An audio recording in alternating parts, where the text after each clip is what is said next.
Allez, bonjour à toutes et à tous, très heureux de vous retrouver. On termine cette série, même si je l'avais dit plusieurs fois, elle sera non exhaustive, donc utilisez le processus d'analyse qui a été fait ici pour vos jetons favoris, de préférence dans le top 20, essayez de ne pas taper dans le plus bas, puisque je vous le rappelle, l'essentiel du réseau est probablement déjà en place.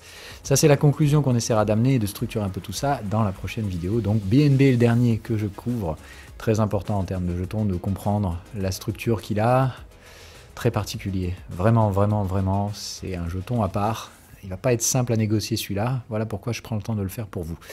Allez, donc on découpe BNB au scalpel pour voir ce qu'il peut nous donner. Donc comme on l'a fait pour les autres, on étudie un petit peu le token supply, le Genesis. Donc une ICO en 2017, boy, 15 centimes par BNB. On verra sur le graphique le prix du BNB aujourd'hui, autant vous dire que les mecs sont plutôt contents. Ça a permis de lever 15 millions de dollars, donc on est sur une levée de fonds en lien avec ce qu'on a connu en 2017, on est à peu près au même niveau que Cosmos. Donc rien de bien fou furieux ici sur le dimensionnement de la levée de fonds, on est sur un grand classique de ce qu'il fallait à l'époque pour ces trucs-là. Là où ça devient plus funky, c'est quand on voit la façon dont c'est utilisé pour les jetons, hein. 50% pour le marketing, 35% pour construire. On voit tout de suite qu'on n'a pas du tout à faire à un truc comme Solana, hein, qui a dépensé plus de 70% de ses jetons pour fabriquer. Hein, donc là, on a vu la team et le développement. Bon, là, c'est surtout vendre le bébé, hein, qui est très important en termes de dépenses sur Binance. Maintenant, on voit très bien quel type de business model c'est. Hein. Effectivement, on est dans la logique, mais vous allez très vite comprendre, hein, où se positionne Binance dans cet écosystème. Au niveau de la répartition du token, on n'est pas sur le pire, hein, comme on l'a pu le voir sur Avax. On n'est clairement pas sur le meilleur, où les teams se réservent 20-25% pour les projets plus basés sur la croissance. Donc là, c'est vraiment, on veut garder le contrôle chez Binance, ça se voit. Mais on va voir aussi qu'il y a un changement radical de politique au sein de cette entreprise qui se met en place ces dernières années. Un modèle vraiment à part, hein. Binance, c'est... Voilà, bon, vous verrez quand on dressera le profil de l'entreprise à la fin, vous comprendrez très vite, hein, ce que veut faire ce projet-là. Bref, donc ici, hein, 50% de l'ICO pour les investisseurs, le reste ici. Hein, donc comme on le voit, grosse croissance depuis, hein, parce que donc, grosso merdo, 15 millions de dollars levés par les investisseurs qui représentaient 50% du truc, ça veut dire théoriquement à son lancement, le projet valait 30 millions de dollars. Boy, on a fait du chemin depuis. Ok. Derrière, donc premier truc à comprendre, beaucoup de changements en cours, particulièrement au niveau de juillet 2019, où Binance a annoncé qu'ils allaient commencer à cramer une partie des tokens BNB en utilisant donc une partie des profits trimestriels. Donc 20% des profits trimestriels réalisés par Binance servent à brûler des BNB tous les trimestres. Les chiffres sont publiés et donc ces tokens BNB servent principalement à brûler le supply de la boîte. C'est-à-dire qu'on l'a vu, 50% du supply initial, d'accord, pardon, hop, c'était pour Binance, ok. Donc on avait 100 millions de tokens vendus en public sale, 100 millions de tokens qui servaient à lever les fonds de l'entreprise, enfin qui servaient à développement de l'entreprise, donc 80% de cette moitié. Donc 80 millions de BNB alloués donc à la team qui sont brûlés, hein, du coup, au lieu d'être vesting et avec la capacité d'être vendus. Hein. Donc tout simplement, en fait, Binance a opté pour un mécanisme de répartition, comme on l'a dit, très agressif au début, pour avoir le contrôle de l'entreprise sur les premières années, un peu à la même méthode utilisée par Avax. La différence, c'est que tout comme je l'ai dit, Avax va devoir mettre en place des solutions pour décentraliser sa gouvernance qui est extrêmement dangereuse. BNB, c'est ce qu'ils ont fait, mais ils ont fait ça depuis pas mal d'années, hein, puisqu'ils ont démarré juillet 2019, ce qui veut dire qu'aujourd'hui, Binance brûle littéralement les jetons qu'ils contrôlent. C'est une manière assez intelligente, je trouve, de sortir, puisque donc c'est utiliser les profits de l'entreprise pour que cette entreprise, petit à petit, perde son influence sur le jeton BNB. Tout en comprenant que ce jeton BNB, on va le voir après, est ancré dans tout un tas de mécanismes. Bref, comprendre la mécanique de prix et le token supply et la distribution de la gouvernance du BNB, c'est une sacrée emmerde. Allez, on continue. Donc bien de comprendre que ce premier mécanisme très important, hein, c'est le mécanisme mis en place pour que la société elle-même utilise une partie de ses profits pour racheter ses jetons D'accord? Et les brûler. Ce qui veut dire donc petit à petit retirer le contrôle de Binance. Mais vous allez le voir quand on regarde les chiffres derrière, hein, ce n'est pas du tout ce mécanisme qui aura réussi à le faire. C'est un transfert de valeur assez intéressant. Bref, au niveau du circulating supply, alors j'ai eu un peu de mal à analyser correctement les chiffres qui sont publiés ici par Messari, mais on y voit donc hein, que le liquid supply se met en place petit à petit, hein, donc à partir des 100 millions qui étaient donc initialement mis en place, et les différentes vesting schedules qu'on voit dedans. Donc j'ai du mal à comprendre la dynamique et comment ils ont mis ça en place. Pour arriver à ce chiffre-là. Mais bon, bien de comprendre que la mécanique qui est en place ici, hein, de toute façon, c'est que tant que le supply n'atteint pas 100 millions de BNB, on a donc mis en place de ces token burn. Bref, il en reste encore pas mal à réaliser.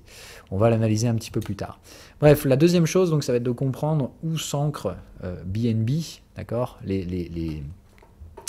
l'écosystème, on va dire, autour de BNB. Bon, on est sur le truc probablement le plus large qui existe. On est juste derrière Ethereum hein, en soi. Énormément, mais de chez énormément de tokens sont déployés sur la Binance Smart Chain. On verra les chiffres après, c'est complètement fou furieux.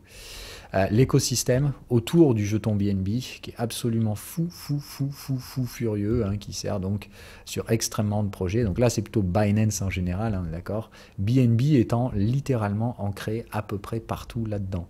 C'est bien de comprendre que donc ça sert dans leur blockchain, ça sert dans le DEX. Très sincèrement, comprendre l'utilité du BNB, je pense que c'est limite pas compréhensible par un être humain. Moi perso le premier, hein, j'en ai une vision très floue on va dire. Je vais essayer de vous en dresser en tout cas les principaux caractères, mais donc bien de comprendre que le BNB se trouve à peu près partout dans l'écosystème Binance, mais surtout de comprendre que Binance se trouve absolument partout dans l'écosystème crypto, là aussi. Ils font du staking, du spot trading, future, lending, margin, ils émettent des jetons fiat currency, enfin ils récupèrent des jetons fiat évidemment par des dépôts bancaires sur les plateformes Binance. Derrière on a l'émission donc des tokens corrélés au dollar, BGBP, enfin bref. C'est absolument fou furieux de comprendre ce que représente Binance dans cet écosystème. Et je ne parle même pas encore hein, de financement de BNB dans tout ce qui va être BNB Labs, enfin Binance Labs, dans le BNB dans les Launchpad. Bref, il y a énormément d'utilisations connexes du BNB dont on ne parlera pas ici parce qu'elles sont donc, enfin je les considère comme mineures, mais encore une fois, le BNB est partout. C'est ce qui rend la compréhension de ce jeton complètement folle. Donc on ne va pas essayer de comprendre la tokenomics complet du BNB parce que ça prendrait des heures et des heures et des heures. On va essayer surtout de comprendre la politique de la boîte et pourquoi BNB, à mon avis, est un jeton qu'il faut avoir dans tous les portefeuilles sans trop essayer donc de chercher nécessairement à tout comprendre. Le contrôle de cette entreprise dans l'écosystème est juste fou furieux. Donc je pense qu'il est normal de ne pas tout comprendre. Mais encore une fois, il faudra faire attention. Donc je prends évidemment cette volonté d'être extrêmement tentaculaire et partout sur Binance et d'avoir ancré la valeur du BNB un peu partout dans cet écosystème comme à la fois un risque et un rendement infini ou en tout cas extrêmement potentiel de ce jeton. On le verra sur le prix, hein, on ne peut pas non plus acheter tout à n'importe quel prix. Ok, il faut donc comprendre qu'une de ces utilisations par exemple est faite par la société. Donc comprendre que le BNB c'est à la fois le token utilisé dans la Binance Smart Chain, on va le voir après, qui change de nom et qui veut changer de politique, et ça c'est très récent, mais on en parle après pour la roadmap. Donc voilà, hein, le BNB qui permet de réduire ses frais sur la plateforme, bref, donc ils essaient vraiment d'en mettre partout. Vous avez aussi une capacité à réduire vos frais maker-taker en les payant en BNB, bref, on a vraiment énormément d'inclusion de ce jeton partout dans l'écosystème Binance, comme on vient de le voir avant.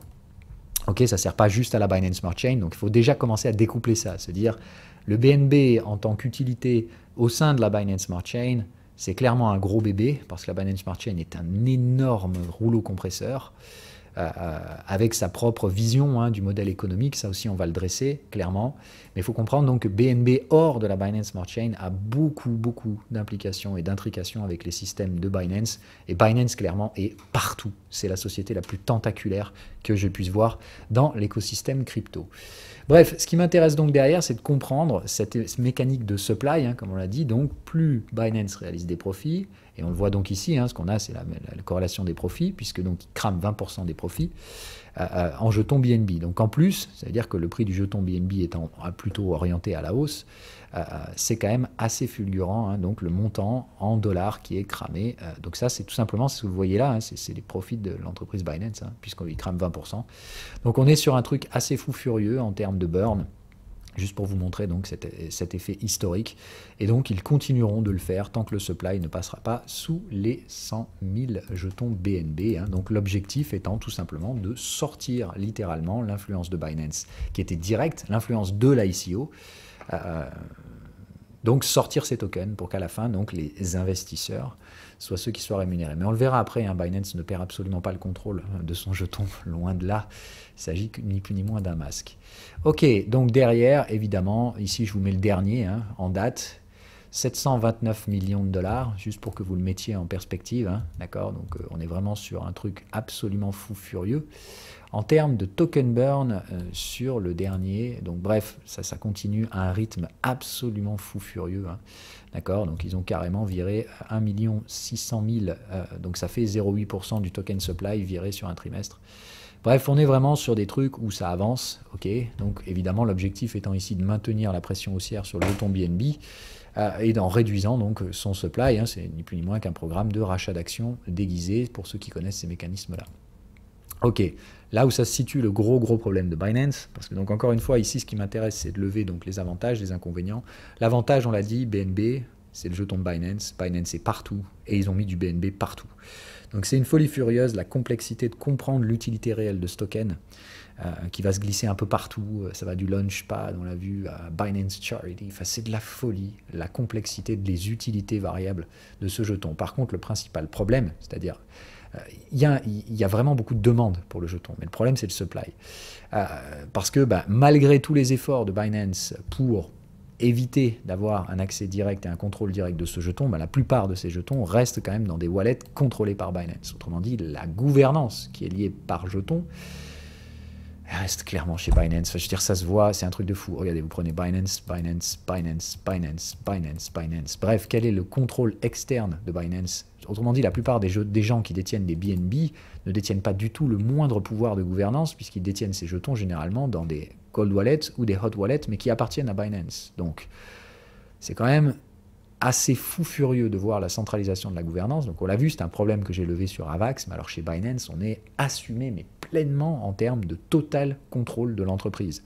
Je vous l'ai dit, ça a ses avantages et ses inconvénients. Moi, j'aime bien quand les choses sont claires. Chez Binance, on s'en cache pas, on contrôle tout. Maintenant, on veut retirer le contrôle des tokens, c'est-à-dire on veut retirer l'impact valorisant de Binance sur la Binance Smart Chain et le jeton BNB principalement, mais on en garde clairement le contrôle, on le voit. C'est un masque, c'est de dire effectivement, on veut retirer l'aspect market cap de Binance dans le BNB, mais bien de comprendre qu'hors de ça, le contrôle reste toujours sous la main de fer de Binance, puisque la plupart des jetons sont détenus dans des wallets de Binance. Bref, pour la gouvernance, c'est quand même très facile. Mais c'est pleinement assumé, même si évidemment on essaye en termes de communication, et on l'a vu, il y a énormément de dépenses en termes de marketing et de communication chez Binance, de faire penser que l'entreprise tente de se libérer de ce truc-là. Mais encore une fois, je pense que même avec des attaques réglementaires, justement, c'est pour ça probablement que Binance essaie de se justifier. Donc c'est un peu jouer ce double jeu de dire on reste décentralisé, ou en tout cas on met en place des mesures de décentralisation pour éviter d'avoir un contrôle total tout en le gardant bien évidemment derrière. Donc est-ce que ça réussira pas ce business model? J'ai tendance à dire que malheureusement Binance est déjà too big to fail dans ce milieu. On le verra après pour d'autres raisons. Alors surtout, donc c'est pas le seul mécanisme qu'ils ont mis en place. Celui-ci a été introduit donc juste après le IP 1559 d'Ethereum. Beaucoup évidemment ils voient ici un joli clin d'œil puisque bon, c'est très inspiré pour instiguer un mécanisme de burning fees en temps réel, c'est-à-dire pas simplement là basé sur les résultats trimestriels de la société, qui sert là donc à sortir doucement mais sûrement les tokens qui étaient alloués initialement à la team, c'est-à-dire pour éviter de les rendre liquides sur le marché, on les sort via les bénéfices de Binance. Bon, c'est un mécanisme, comme on l'a dit, de compensation, qui est ce qui est, mais que je trouve pas totalement débile, mais surtout donc derrière pour infliger un peu plus de déflation à terme sur ce jeton et donc en stabiliser et en ancrer la valeur, ils se sont inspirés de ce qu'a fait Ethereum, donc avec un mécanisme de burn fee qui peut être ajustable, bien entendu, via des votes de gouvernance et qui a été fixé, je crois, de mémoire à peu près 10%. Voilà, burn ratio actuellement à l'ordre de 10%, alors qu'il peut être évidemment mis à vote de gouvernance. Donc comme on l'a vu, de toute façon, c'est Binance qui décide, en tout cas qui a principalement les contrôles sur la gouvernance. Voilà, donc ils font un peu ce qu'ils veulent à ce niveau-là. Ok, ça on en parlera après, pardon, c'était supposé être plus loin. Donc après, si on analyse tout ce qui va être metric on-chain, waouh. Alors là, sur la Binance Smart Chain, donc l'utilité, hein, c'est-à-dire ici, on est sur la partie Binance Smart Chain. Donc j'ai dit, c'est là où je veux mettre mon focus, parce que je pense que c'est là que se trouve l'avenir du jeton BNB. Et on a dit volontairement, on fait une première assumption, on enlève de cette esquisse toute la partie utilité connexe qui est liée aux différents services de Binance, donc le Launchpad, etc. Il y a énormément de choses à dire là-dessus, mais si je veux éviter que l'émission dure 3 heures, clairement, je fais donc cette impasse là-dessus. Donc l'analyse est imparfaite, je l'assume pleinement, mais vous verrez que de toute façon, quand il s'agit ici de dresser le profil de l'entreprise, son business model et son modèle économique, vous verrez très bien que même sans creuser dans la complexité des utilités du BNB, voilà, hein, Binance, on voit très bien quel est le business model. Donc l'utilité, bah, clairement, elle est là, ça se voit très très vite. Évidemment, dès qu'on a mis en place ici de cette Binance Smart Chain, donc qui a fait très peu de bruit au début, et puis début du bull market, la Binance Smart Chain est mise en valeur. C'est à ce moment-là que moi perso je découvre le bébé et que je me rends compte du fait que j'ai complètement raté cette partie du cycle, hein. C'est un des plus gros ratés pour moi, le jeton BNB, que j'ai pas vu, hein, clairement pas vu, et quand il est arrivé, on le verra sur le graphique, hein, ça a été une claque dans la gueule pour tous ceux qui n'en avaient pas, et évidemment ça a été une très agréable surprise pour tous ceux qui avaient des BNB avant et qui n'avaient pas nécessairement spécialement suivi les développements de la Binance Smart Chain en arrière-plan. Bref, les gens qui avaient des BNB par l'utilisation directe ou indirecte des produits Binance ont été très agréablement surpris. Alors évidemment, j'en parle pas pour tous ceux qui avaient participé à l'ICO, hein, à 15 centimes le token. Vous allez voir que derrière eux, les gars, ils sont bien contents. Bref, on voit très bien les cycles spéculatifs. D'ailleurs, j'utilise très souvent les Daily Transaction Charts de Binance pour regarder un petit peu quel est l'attrait des volumes de trading en général. Et effectivement, on a une vraie composante cyclique très liée avec l'utilisation du marché de crypto. Hein. Bref, autrement dit, quand il n'y a plus personne qui trade parce qu'on est au fond du gouffre, etc. Donc j'utilise souvent Binance et les transactions de la Binance Smart Chain pour voir l'activité plutôt retail du marché. Quand est-ce que les gens achètent. C'est généralement là d'ailleurs qu'on fait les sommets de marché. Et derrière, évidemment, quand c'est le trou du cul de la vague, quand il n'y a plus personne qui veut trader parce que les tokens sont au fond du trou.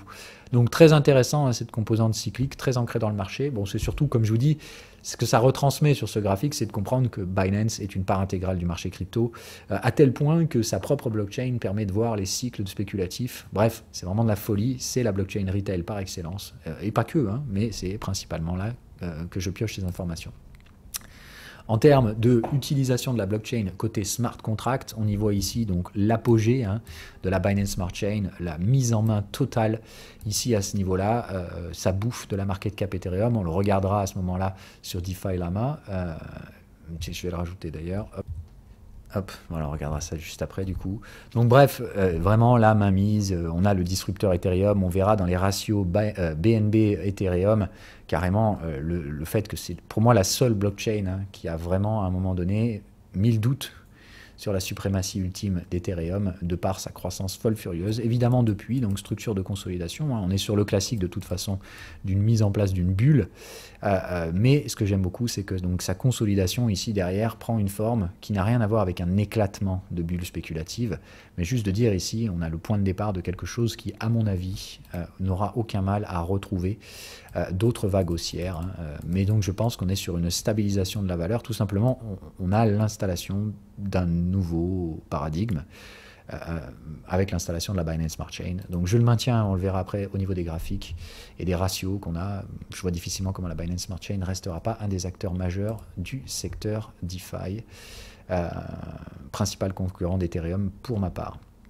Donc Binance Smart Chain, si on regarde justement la TVL, donc c'est absolument fulgurant, hein. On la voit ici, hein. Vous voyez, Binance Smart Chain, au pic du pic, a réussi à obtenir plus de 21% des parts de marché. Ethereum, on avait encore 66 à l'époque. Les alternate Layer 1 étaient tout simplement inexistants à ce moment-là, hein. Donc Binance Smart Chain, vous pouvez regarder ce graphique, hein. Tout le monde a eu son heure de gloire, hein. Là par exemple, vous avez l'heure de gloire de Polygon. À son maximum, à son apogée, Polygon atteint 8,40% de la DeFi et vous n'aurez aucun aucun concurrent qui arrivera jamais à atteindre de tels niveaux. Bref, tout le monde a eu son heure de gloire, hein, Terra Luna monté au maximum à 8,60 à peu près, donc on le voit, hein, similaire à ce qui avait été vu avant par d'autres. Là par exemple, c'est l'apogée de Solana, 6,50, ok. Donc vous pouvez chercher.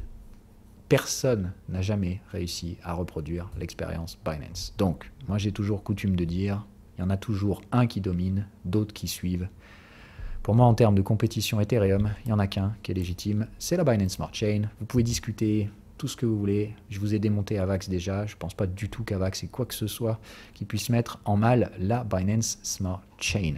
Alors, on peut regarder évidemment les résultats actuels. Dans ce cas-là, vous allez dire effectivement, regarde, Avalanche, tu dis n'importe quoi, fille, est juste en dessous de Binance Smart Chain. C'est de comprendre que Binance Smart Chain a fait un truc qu'Avax n'a jamais réussi à faire, vraiment faire chavirer Ethereum, ou en tout cas, obtenir une forme de dominance qui est folle furieuse. Et je parie sincèrement que Binance n'aura aucun mal à reprendre le dessus sur Avalanche. Avalanche qui est tout aussi dangereusement centralisé en termes de gouvernance, mais au moins chez Binance, tout est assumé. Bref, donc côté dominance de la DeFi, j'ai aucun mal à dire que très probablement la Binance Smart Chain récupérera d'un market cap relative qu'elle a perdu sur cette TVL. Voilà, bref, derrière, donc si on regarde, hein, l'activité dans la chain n'a rien à voir donc avec des hausses fulgurantes comme on a pu voir sur les alternate layer 1 qui montent très vite à court terme, hein, pour ne pas les citer, les fantômes, etc. Hein, ça monte très vite ces trucs-là, ils ont leur heure de gloire et puis derrière, évidemment, structure de conso. La même, hein, que connaît Binance, la différence c'est que Binance ça consolide depuis l'année dernière, alors que beaucoup d'autres, hein, Avax pour ne pas le citer, mais il y en a d'autres, hein, Phantom, etc. On est toujours dans la phase de croissance, on commence à peine la consolidation. Autant vous dire qu'à mon avis, ils vont consolider longtemps, alors que Binance a toute la solidité derrière pour assurer un nouveau départ. Bref, dès que Binance se relance, elle va bouffer tous les concurrents. Je vous l'ai dit et je le redirai, je pense qu'une fois qu'on va normaliser ce secteur, il y aura deux dominants, Ethereum, Binance, et les autres, probablement, ils vont crever. Pour ce qui est de la part relative de la DeFi, hein, j'entends bien, ça ne veut pas dire qu'Avax va mourir. Je l'ai bien dit dans l'émission Avax, il faut qu'Avax revoie totalement son business model. Il faut arrêter d'essayer de sucer la DeFi Ethereum. Elle finira très probablement entre Ethereum, très cher, et Binance, pas cher, mais centralisé. Et je vois pas de place, encore une fois, pour une forme de juste milieu au milieu. Voilà, bref, donc, pas à dire, de toute façon, le succès est là. Vous pouvez regarder tous les métriques, enfin, je veux dire, on pourrait y passer. Pour moi, je vais rapidement à la conclusion. Binance, c'est un truc qui est déjà too big to fail, ça tombera pas. L'année 2021, c'était l'année où on aurait pu éventuellement essayer de faire chavirer Binance via les différents types de régulations, etc. Force est de constater que c'est pas là. C'est pas un géant pied d'argile, c'est tout simplement un géant too big to fail déjà dès aujourd'hui. Je miserai pas non plus tout mon capital là-dessus, on va le voir après, parce qu'il y a quand même beaucoup de risques quant à Binance, et il y a des gros paris, mais je pense que le pire est derrière eux, le meilleur est à venir. Maintenant, on verra sur le prix du jeton, c'est pas nécessairement une histoire gagnée. Ok, derrière, donc évidemment, la centralisation, on va pas passer 100 ans à le regarder. Hein, voilà, le nombre de validateurs, tout est réparti excessivement bien pour qu'il y ait une forme d'égalité. Hein, vous voyez qu'entre parmi les 21 validateurs actifs, ok, 800 000 BNB pour le plus pauvre, 874. Bref, là encore, hein, contrôle total assumé sur la répartition des tokens, pas de souci, hein, mais tout est assumé. Une fois, j'aime bien ça. Ouais, c'est centralisé, la gouvernance est centralisée, mais ça va très vite. Ils essaient justement de changer cette politique de gouvernance centralisée, à mon avis. Ce sera d'ailleurs l'enjeu, on va en parler après pour les aspects roadmap sur Binance. On voit d'ailleurs hein, que donc la rémunération, donc le modèle économique de la blockchain, on l'a dit volontairement, on enlève le modèle économique de tout ce qui se passe autour de la Binance Smart Chain, et Dieu sait qu'il y aurait des heures et des heures à dire là-dessus. Mais bref, voilà, donc la volonté de répartir les tokens de façon plus ou moins équivalente, ce qui fait que donc à peu près tous les validateurs se répartissent la même somme, puisqu'on l'a vu de toute façon, la plupart des jetons hein, sont détenus dans des wallets Binance. Donc c'est principalement Binance qui décide où il alloue les jetons, et évidemment donc il les alloue de façon plutôt équilibrée. Il n'y a pas de super validateur qui reçoit plus qu'un autre. Donc il y a une forme de centralisation sur l'allocation des jetons et sur les votes de gouvernance qui sont faits donc proportionnellement au holding en BNB. Mais surtout donc c'est de comprendre que malgré ce contrôle total qu'a Binance sur ses jetons, il décentralise entre guillemets la sécurité de la blockchain sur différents validateurs. Alors évidemment, il n'y a qu'un pas à dire, si tu contrôles mais que tu décentralises, tu contrôles quand même. Comme je vous dis, moi j'aime bien le fait que ce soit tellement visible chez Binance, on s'en cache pas. Maintenant, on cherche quand même à afficher une certaine forme de « ok, on contrôle, mais on ne peut pas tricher non plus ». Comme je l'ai dit, les blockchains, qu'on le veuille ou non, la centralisation n'est pas un problème. La centralisation n'altère pas réellement la sécurité, puisque la sécurité, c'est une affaire de confiance. On l'a dit, je ne vais pas revenir là-dessus 100 fois. Qu'il y ait 20 ou 2000 validateurs, c'est la même chose à la fin. On y croit ou on n'y croit pas, et si on n'y croit pas, on n'y va pas. Et ça se voit dans tout ce qu'on vient de regarder, bordel, les gens n'en ont rien à foutre que Binance soit centralisé, sinon ils n'iraient pas. Donc il faut bien comprendre qu'au moins c'est clair. Ils contrôlent, c'est centralisé, mais ça tourne et la sécurité n'est pas en jeu. Alors peut-être qu'un jour j'aurai tort, mais je ne crois pas. Bref, donc chez Binance, on essaye en 2022 de libérer l'emprise de l'entreprise sur le jeton BNB, mais comme je vous l'ai dit, c'est probablement qu'une façade, puisque la plupart des jetons BNB restent à l'heure actuelle détenus dans des wallets Binance. Donc, autrement dit, les jetons sont achetés par d'autres personnes, hein, c'est plus vraiment les jetons de l'entreprise, comme on l'a vu, puisqu'ils utilisent ces mécanismes de burn pour petit à petit se retirer du marché, mais bien de comprendre que les gens qui détiennent les BNB les détiennent sur des produits Binance. Donc, c'est là que se cache le vice de la centralisation et du contrôle total de cette entreprise. Mais il y a quand même une volonté affichée donc, de réaliser derrière des actions de type et d'ordre décentralisantes. Bref, après, bon, je ne vais pas vous mentir, l'utilité de la Binance Smart Chain, 2 fucking millions de tokens. D'accord, donc c'est juste de comprendre qu'évidemment derrière, il y a une large majorité de dobas atomiques là-dedans. Mais c'est bien de comprendre que ça, c'est l'avantage de Binance. On déploie très très vite des contrats là-dessus, ça coûte que dalle comparé à Ethereum. Alors Ethereum c'est la qualité, c'est de dire effectivement on ne va pas tous déployer des tokens sur Ethereum et surtout des tokens qui servent à rien, d'accord? Parce que déployer un token qui sert à rien sur Ethereum ça coûte une petite blinde quand même, il faut apporter des Ethereum pour faire tourner, pour pouvoir utiliser la blockchain, sans parler des gas fees, etc. Mais bon, il faut immobiliser des Ethereum pour déployer un smart contract sur Ethereum. Bon, sur Binance Smart Chain le déploiement coûte que dalle, donc évidemment c'est bien de comprendre que toutes les dobas ici, toutes les arnaques se déploie également sur la Binance Smart Chain, ça fait partie de sa réputation d'ailleurs, de dire chez nous ça coûte que dalle, vous pouvez déployer tout et n'importe quoi, y compris des arnaques et des rug pulls à plus en pouvoir. Donc Binance Smart Chain, c'est assumé. Chez nous, l'expérimentation est ouverte. Si vous voulez monter des arnaques en puissance, vous pouvez le faire chez nous, personne ne dira rien, d'accord? C'est le principe d'une blockchain décentralisée. Par contre, de comprendre que ce que ça cause, c'est que de toute façon, bons ou mauvais soient les projets qui sont là-dedans, il y a forcément, probablement, il y en a des très très bons projets d'ailleurs. Il y a aussi un tas astronomique de merde, mais c'est pleinement assumé. Voilà, c'est de dire de toute façon, c'est pas à nous de choisir ce qui se déploie sur la blockchain et les faibles coûts d'entrée, évidemment, permettent à des arnaques en tout genre d'arriver. Probablement que 99,999% de ces tokens ne servent stricto à rien. Voilà. Mais il y a probablement là-dedans 2, 3, 400 tokens qui valent réellement quelque chose, des vrais projets. Mais ces projets voient un intérêt à utiliser la Binance Smart Chain à faible coût pour quand même produire de la valeur. Toujours, la valeur d'une entreprise, ce n'est pas nécessairement l'utilité des gas fees de son token. Voilà. Donc là, ici, on est généralement sur de la small cap qui se lance. Mais encore une fois, beaucoup de grosses entreprises ont commencé small cap. Donc, il faut bien commencer un jour. Mais de comprendre que le prix d'entrée Ethereum est déjà réservé à des gens qui ont des capitaux supérieurs. Binance Smart Chain a tout simplement joué l'autre partie du spectre. C'est de dire, nous, on va carrément baisser les prix à un niveau incompétitif. Et à ce niveau-là, on détruit toute la compétition qui se trouve au milieu. Donc comprendre qu'en termes de fees, Binance Smart Chain, c'est open à tout le monde. Je comprends encore une fois pas pourquoi il y en a qui essaient de se caler entre Ethereum et Binance Smart Chain. Vous avez l'Ethereum tout en haut, c'est extrêmement cher, extrêmement tout ce que vous voulez, mais extrêmement décentralisé et extrêmement sécurisé. Et à côté de ça, vous avez de toute façon le plus cheap. Vous avez Binance, c'est très centralisé, c'est pleinement assumé, la gouvernance est totalement centrale. Je ne vois pas, encore une fois, qui a le culot d'aller se positionner au milieu. Ça ne sert à rien. La DeFi, elle est déjà mangée par ces deux acteurs. Et petit à petit, il y aura la grande bifurcation. Les gros capitaux tendront vers Ethereum. Les capitaux les plus spéculatifs ou nécessitant des coûts d'implémentation très faibles tendront, je pense, naturellement vers la Binance Smart Chain. Et c'est ce qu'on voit d'ores et déjà. La plupart des tokens qui nécessitent un smart contract se déploieront là-dedans. La plupart des projets qui nécessiteront une gouvernance automatique, une propre gouvernance, auront plutôt tendance, comme on l'a vu, à aller se diriger vers des protocoles de construction de blockchain interopérables, plutôt donc de l'ordre Cosmos, etc. Ou peut-être, comme on l'a dit, Avax, etc. C'est là qu'il faut qu'Avax aille taper. Sur le système entrepreneurial, il faut arrêter cette connerie de DeFi. Ce monde-là est déjà probablement organisé. Mais on en reparlera dans l'émission de synthèse. Bref, on arrive déjà pratiquement au bout parce que l'essentiel a été dit. Donc maintenant, ce qui m'intéresse, c'est de dire, voilà, on sait très bien où Binance se positionne aujourd'hui. C'est en opposition littérale au business model d'Ethereum.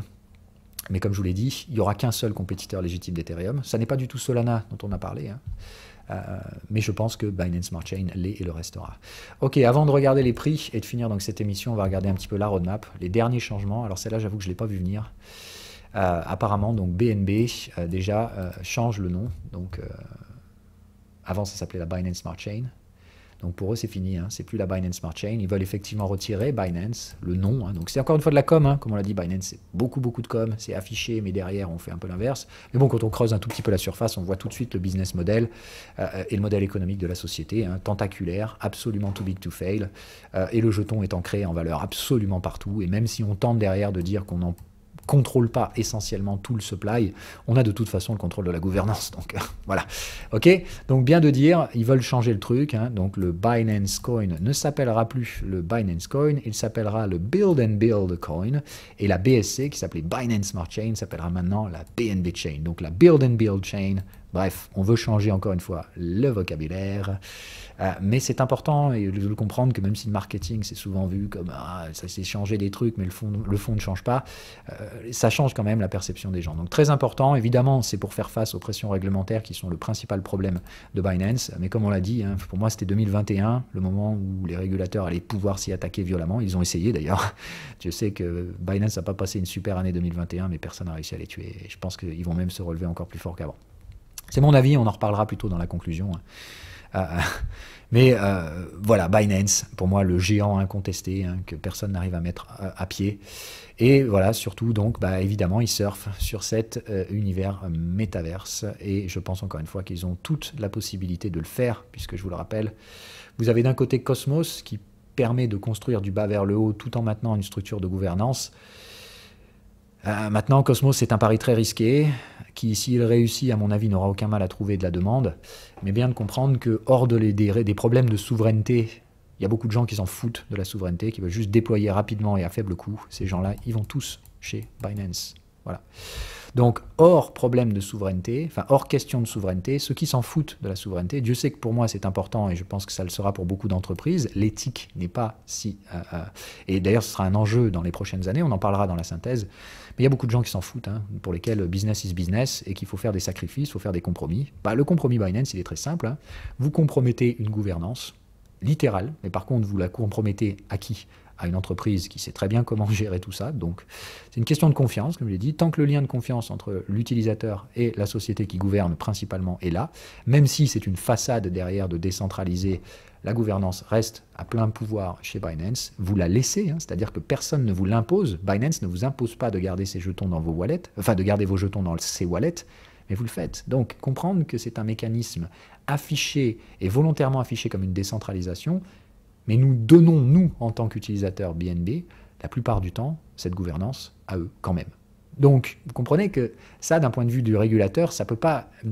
C'est très facile à défendre, c'est de dire, mais les gens possèdent ces jetons, ils peuvent en faire ce qu'ils veulent. Le fait qu'ils les laissent chez nous ne fait pas de nous une instance centralisée, même si la finalité, c'est que les pouvoirs décisionnels restent très clairement dans la main de Binance. On verra si ça change dans les prochaines années, hein, mais donc voilà, ce changement affiché de dissocier Binance de son jeton, même si, encore une fois, c'est une façade, je le maintiens, mais je pense que c'est une façade absolument nécessaire pour, évidemment, éviter la folie des réglementaires là-dessus. D'autres choses, hein, qui vont donc être mises en place pour la scalabilité, hein, donc tout ce qui va être effectivement essayer GameFi, SocialFi, Metaverse, on va essayer d'attirer encore une fois la croissance par le faible coût d'utilisation et le fait que ce soit très facile de déployer sur la Binance Smart Chain face au coût d'entrée très élevé d'Ethereum. Bref, le monde se scinde en deux. La grosse monnaie, elle va sur Ethereum. La petite monnaie, mais beaucoup plus créatrice de valeur à plus petite échelle, hein, va se développer sans aucun problème, pour l'instant plutôt sur la Binance Smart Chain. Et comme on l'a dit à côté, toute la microéconomie qui voudra garder la gouvernance de son entreprise ira probablement dans cet univers parallèle de blockchain interopérables, qui interopéreront évidemment avec la Binance Smart Chain et les contrats sur Ethereum sans aucun problème. Mais je pense que donc, voilà comment j'orchestre de plus en plus ma vision de ce monde. On en reparlera évidemment donc dans la vision finale. Je dégrossis juste un peu tout ça. Donc voilà un peu tout ce qu'il y a à comprendre. Donc ils vont passer de 21 à 41 validateurs, là encore une fois pour afficher tout simplement une décentralisation un petit peu plus grande. Donc c'est l'objectif à mon sens de la roadmap de Binance pour 2022. face aux attaques des réglementateurs qui vont probablement s'intensifier encore, même si pour moi ils ont été les premiers à être targetés en 2021, personne ne les a tombés. Au final, voilà, je pense qu'ils vont afficher une décentralisation de plus en plus affichée, mais encore une fois, tant que la confiance est accordée et tant que les jetons sont détenus dans les wallets BNB et que les gens ne votent pas sur la gouvernance, ça reste que c'est Binance qui décide tout. Et je pense que c'est évidemment leur but. Donc, tout comme je vous le dis, c'est une volonté affichée de montrer qu'on n'a pas le contrôle, tout en le gardant et en comprenant encore une fois que cette légitimité, elle n'est pas imposée. C'est les gens eux-mêmes qui laissent à Binance le pouvoir de gouverner ce truc. Et je pense encore une fois que ce n'est pas un mauvais choix. La centralisation, ça a des avantages et des inconvénients. Le principal avantage, c'est qu'il y a une gouvernance qui est pensée. Tout comme aujourd'hui, quand vous utilisez les produits d'une entreprise, vous n'avez aucun contrôle sur sa gouvernance, et pourtant ça vous va quand même. Donc voilà, pour moi, Binance, c'est la vieille institution très centralisée, mais qui gouverne dans les processus décentralisés de blockchain, etc. Bref, et tout comme on l'a dit, cette centralisation n'a rien à voir avec la sécurité de la blockchain. La blockchain reste et restera toujours 100% transparente, puisque tout le monde peut voir ce qui s'y passe. Et s'il y en a un qui triche, ça se voit. Donc Binance n'a aucun intérêt à ce que ça triche, on en reparlera bien entendu. Donc ne pas faire ce mélange stupide de centralisation des modèles économiques face à la sécurité de la blockchain. La Binance Smart Chain est tout aussi sécurisée qu'Avax. Par contre, au moins ici, le discours il est clair. Et encore une fois, moi j'adore ça. Donc je sais où va Binance, je sais quoi faire du Binance Coin, pardon, du Build and Build Coin. Allez, ceci dit, maintenant il est temps de passer sur le prix pour voir un peu ce que toute cette histoire elle nous donne. Donc je commence tout de suite, d'accord? Le ratio BNB Ethereum. Je reviens illustrer ce que je vous avais dit. Je regarde toujours une chose, d'accord? Pour moi, c'est clair, net. L'année 2021, donc l'arrivée en force du Binance Coin et de cette mise en place complètement folle furieuse de la DeFi alternative sur la Binance Smart Chain, où tout le monde commence à comprendre que la Binance Smart Chain prend une direction radicalement opposée à celle d'Ethereum, dont les transactions à ce moment-là explosent en termes de coûts. Tout simplement, la plupart des projets qui n'ont pas assez moyens sont forcés d'aller développer sur un compétiteur 100% compatible qui s'est tout de suite annoncé comme étant Binance. Bref, le succès est immédiat, on l'a vu. Derrière, c'est pas une bulle qui s'effondre, derrière, ça se maintient et on le voit sur tous les métriques on-chain. Donc, pour moi, quelque chose qui monte et qui se maintient, c'est une tendance, c'est pas une bulle. Ok, je peux pas en dire autant pour les autres qui manquent pour l'instant de recul sur ce truc-là. Et j'ai même pas peur de le dire, je pense que la liquidité des autres va revenir ici et ce qui conditionnera peut-être une reprise de Binance.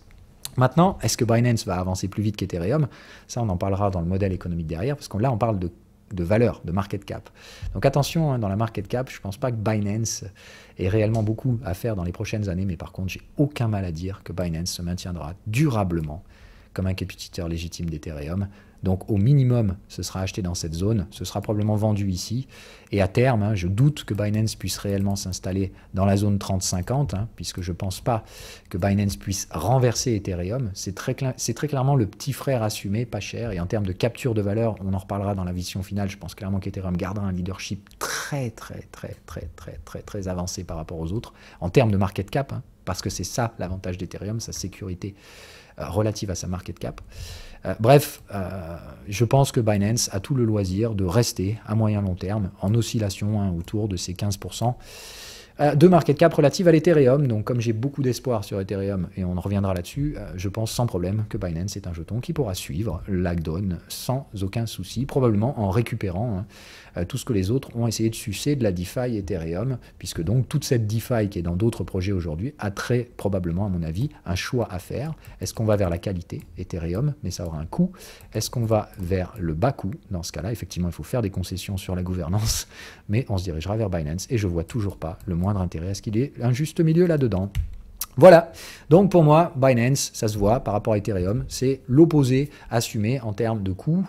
Le sacrifice est très clairement assumé, tout le monde est au courant, bref, il y a un choix. La plupart des acteurs économiques rationnels feront ce choix de façon très logique dans l'avenir. Bref, pour moi, ce marché se structure. C'est moins le foutoir quand il y a 15... c'est un peu le foutoir aujourd'hui parce qu'il y a 15 options, mais à terme, je pense encore une fois que la plupart de la demande se structurera entre Binance et Ethereum.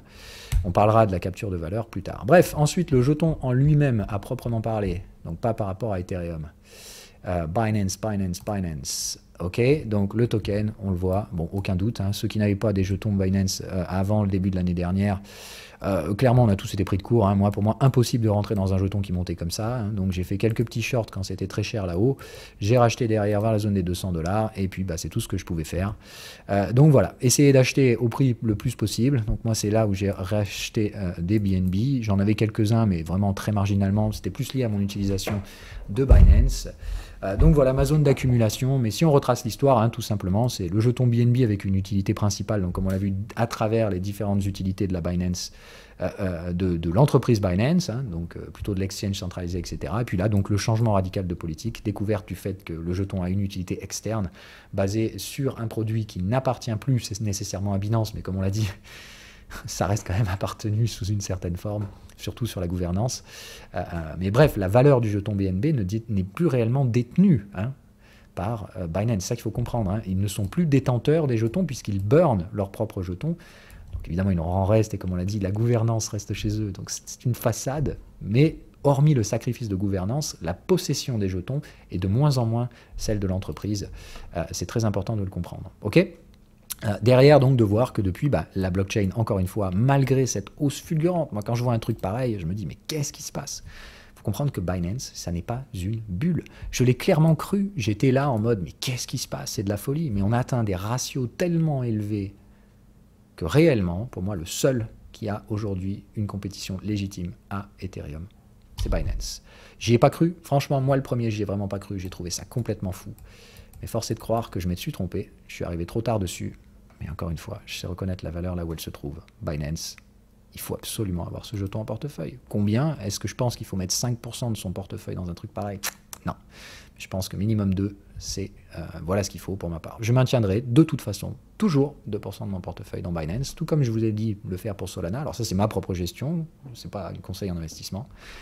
Mais voilà, moi je sais que de toute façon, il y a des cycles sur Binance. J'ai pas l'impression qu'il faille être très agressif ici, parce que j'ai toujours la crainte qu'on puisse éventuellement, s'il y a un FUD gouvernemental ou je sais pas quoi, éventuellement retaper le bas de range. Hein, mais c'est bien de comprendre que là-haut, j'ai pas du tout vendu mes BNB, donc j'ai toujours ceux que j'ai achetés là.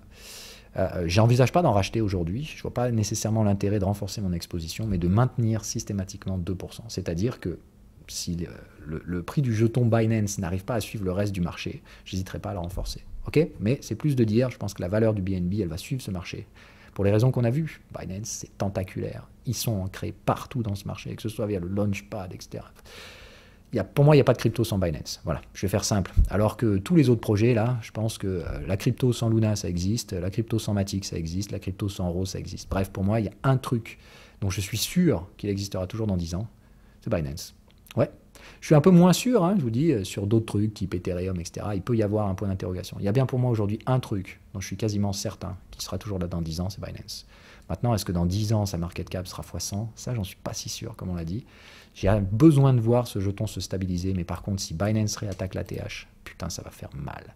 Parce qu'ils sont en train d'essayer de changer cette perception donc très, très, très centralisée du token supply, ce qui n'est aujourd'hui, on l'a vu, de moins en moins le cas, tout en gardant une gouvernance centralisée. Et c'est, encore une fois, un pari de confiance. Les gens peuvent faire ce qu'ils veulent de leurs jetons BNB, mais choisissent de les laisser dans les produits Binance. Ce qui revient donc à déléguer le pouvoir de gouvernance à Binance. Donc c'est un choix, encore une fois, assumé par les gens qui utilisent ces produits. Personne ne vous force. Donc Binance a la meilleure arme pour lutter contre les attaques face à sa centralisation. Binance ne centralise pas la gouvernance, on lui donne. Et ça, c'est hyper important. Voilà pourquoi Binance, pour moi, c'est un must-have. Maintenant, si vous me collez 30% de votre portefeuille là-dedans, il va falloir être prêt pour un roller coaster. Bref, pour l'instant, on est en range. On se stabilise après un changement radical de valeur. C'est juste de dire que le range précédent s'orchestrait autour de 15$ le jeton. D'accord ? On est monté aujourd'hui avec un range qui stabilise la valeur à peu près autour de 450. Ça fait x17. Mais encore une fois, ce n'est pas un mouvement de prix sans valeur, c'est un mouvement de prix avec de la valeur. Donc je pense qu'avant de repartir, si on devait repartir avec quelque chose de cette amplitude, imaginez si Binance devait aujourd'hui refaire un truc pareil, ne serait-ce qu'un x4, x5 avec un déplacement de valeur, ça fait 2500$ sur le jeton. Aujourd'hui, la market cap est élevée, les volumes baissent, donc je pense que ce range est en train de maturer, que la valeur s'installe dans cette zone-là, avant de réellement redéplacer Binance sur une nouvelle zone de valeur. Je ne vais pas vous mentir, je pense que le seul potentiel haussier sur Binance, c'est de récupérer ce qui lui est dû, c'est-à-dire toute cette DeFi qui lui a été prise ailleurs. Vous voyez, Binance a été dominant, et puis derrière, sa dominance relative n'a fait que baisser au profit des compétiteurs qui ont tenté de déstabiliser ou de prendre une part de ce marché. Je pense que l'avenir, c'est que Binance va récupérer pratiquement les 3/4 de tout ça, foutant à la porte tous ceux qui ont essayé de se mettre au milieu. C'est ce que je pense. Je pense qu'une partie de cette DeFi va revenir dans Ethereum, la partie la plus qualitative, celle qui peut s'offrir les gas fees, ou elle ira peut-être sur des layers 2, mais je reste principalement persuadé que la plupart de tout ce bordel, ça va finir chez Binance. Et voilà. Donc, je pense que de toute façon, à terme, ce qu'on a connu ici comme structure, qui était donc très polarisée, une grande partie de dominance Ethereum, derrière un compétiteur légitime, puis quelques petits compétiteurs alternatifs, histoire qu'on ne soit pas non plus dans un duopole, je pense que c'est ça la stabilisation moyen terme de cet écosystème DeFi. Quelques compétiteurs, mais qui ne récupèrent pas grand-chose en part de marché, un qui récupère en général 20%, et 67%. Pour moi, c'est ça la stabilisation légitime d'un marché en compétition, avec un dominant majeur, parce qu'il est le first mover advantage, parce que c'est lui qui récupère la plus grande value accrual, tout simplement, le prix du jeton Ethereum, quand on voit les gas fees payés, etc., il doit forcément être beaucoup plus cher. On parle de market cap derrière. Market cap d'Ethereum doit être très largement supérieur à celle de Binance, mais je pense que Binance aura énormément de TVL. Là-dedans, évidemment, il y aura tout un tas de projets de merde, ça on l'a vu, on l'a dit, c'est là où la plus grosse merdouille et les plus grosses arnaques iront se nicher. Mais c'est aussi là que pas mal de croissance pourra se faire. Et n'oubliez pas que les réseaux sont un moyen. Les réseaux ne sont ni plus que ça. La valeur, elle se crée dans les projets. Donc ça ne veut pas dire que si tu es sur la Binance Smart Chain, tu es un vieux bolos. Ça veut juste dire que si tu es sur la Binance Smart Chain, tu as peut-être commencé avec des petits moyens et que tu n'avais pas le choix, tu ne pouvais pas te payer des gas fees Ethereum. Voilà tout ce que je pense de cette duopole à terme. Je pense qu'on se restabilisera vers un état de fait qu'on a connu aux alentours du mois de mars-mai de l'année dernière. Je pense que cet écosystème beaucoup trop fragmenté, ça devrait se restructurer sous ce type de forme-là. Qui survivra parmi ceux qui ont mangé là-dedans, je ne sais pas du tout, mais je suis pratiquement certain que Binance sera le numéro 2 incontesté d'ici quelques trimestres. Voilà. C'est tout pour Binance. Donc qu'est-ce que ça donne en termes de prix? C'est très compliqué. Je pense qu'on peut shifter la valeur un peu plus haut, mais je viserais difficilement plus que 1500 à 2000 $ le jeton. Ça ferait quand même une market cap assez stratosphérique pour Binance, c'est-à-dire de prendre son jeton aujourd'hui, de le multiplier par 4 ou 5, c'est de dire donc prendre sa market cap affichée, la multiplier par 4 ou 5, et comme je vous dis, c'est plutôt de maintenir un ratio. Donc pour que Binance puisse faire 4-5, il faut qu'Ethereum fasse 4-5, et je pense que le ratio actuel Binance-Ethereum restera tel qu'il est. Voilà, ce que ça nous donne par contre, c'est bien de comprendre donc, que ce mécanisme de burn fees rend BNB déflationniste, ce qui, selon le rythme de déflation, donc comme on l'a dit, l'utilisation de la blockchain burn des fees, et en plus de ça, plus Binance fait de profit, plus elle peut burn. Donc attention, encore une fois, je pense que le jeton Binance, ne pas en avoir en portefeuille, c'est une belle connerie, parce qu'il avance vraiment par marche d'escalier. Donc je ne sais pas quand la prochaine marche d'escalier balance va arriver, je ne sais pas si elle va arriver, je ne parie pas nécessairement dessus, mais je ne veux pas être sur la touche comme la dernière fois. Je suis prêt à ce que ça avance de la même façon, et je maintiens encore une fois que le seul truc que je fais, c'est arbitrer Ethereum Binance. C'est-à-dire que quand Binance Smart Chain avancera trop vite relatif à Ethereum, je transférerai une partie de mes Binance en Ethereum. Même chose si Ethereum démarre avant Binance, que je pense. Dans ce cas-là, Binance accusera un petit retard. À ce moment-là, je prendrai une partie de mes Ethers pour acheter du Binance Coin. Ok, minimum 2% de mon portefeuille. Voilà la stratégie que j'applique sur Binance. Le range est mature, il n'y a plus aucune résistance, donc c'est qu'une question de timing. Dès que Binance récupère ce qui, à mon sens, lui est dû, je vois difficilement comment ça ne se transformera pas en prix. Voilà, ceci dit, on est toujours sur de la spéculation. Je vous explique donc comment je structure l'ensemble de l'écosystème, la place de Binance, la place de Solana, etc. dans la prochaine émission.